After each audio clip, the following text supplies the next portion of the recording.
Sorry to interrupt the honourable member. And therefore his we'll time has expired. Thank you, Mr. Chair. I call Paul Goldsmith. Thank you, Mr. Speaker. I'd like to thank that former Speaker for his kind and generous remarks about the work of the committee, which was conducted in a collegial manner as we worked our way through this piece of legislation. There's no doubt, Mr. Speaker, that the tax system in New Zealand is in pretty good shape. I'm just looking at the financial statements which the FEC committee examined this week, which show that we've collected, or the IRD has collected about $58.6 billion in core crown taxes, 3.2 billion more than last year's, and that represents about 27.8% of GDP. So there's no question that the government is a very skillful and indefatigable collector. And this government has reduced, though, however, the overall burden, while still being on a track to return to surplus, which is a singular achievement of which the Finance Minister, Mr. English, must be very proud. It is worth recalling that the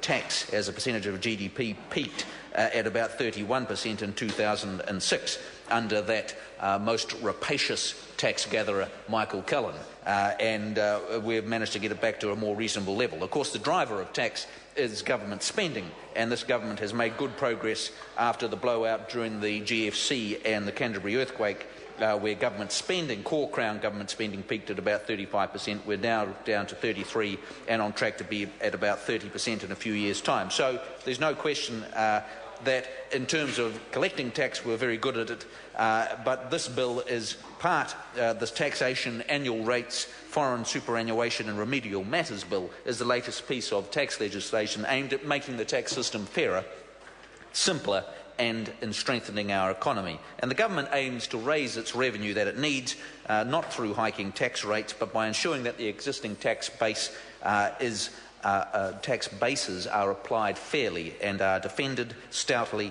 and updated every year in order to deal with changes to the economy and the way that taxpayers react. And an important aspect of fairness in the tax system is that taxpayers must be able to understand and comply with the rules, and it's necessary for the tax rules to be cohesive, fair and applied consistency. And I suppose the biggest area that we dealt with in this piece of legislation is related to foreign superannuation, and there's no question that the current settings had been very untidy, and we'd heard that about 3/4 of people who were liable for foreign tax superannuation weren't complying with that liability. So any situation like that did require reviewing, and the committee went through this in quite some detail. We made several recommendations to improve and clarify the rules, in particular recommending that the rules be limited to taxpayers who required their foreign superannuation while they were not New Zealand residents.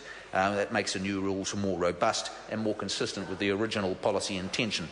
Other changes were introduced to make it easier for taxpayers to use, and I think the key thing that the committee came out of it in the process was how important a good education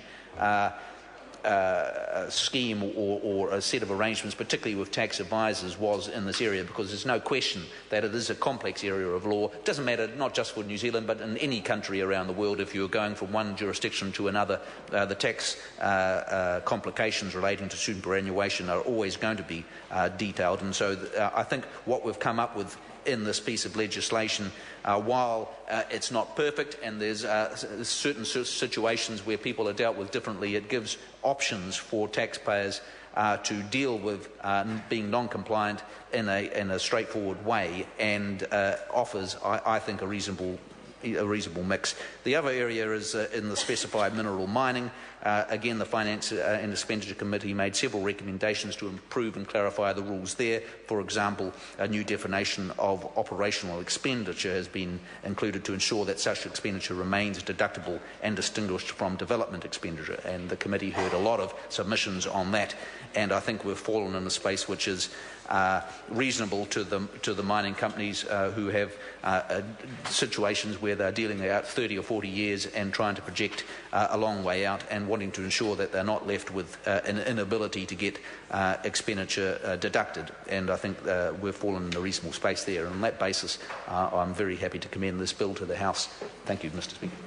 The Honourable David Parker. Thank you, Mr. Speaker.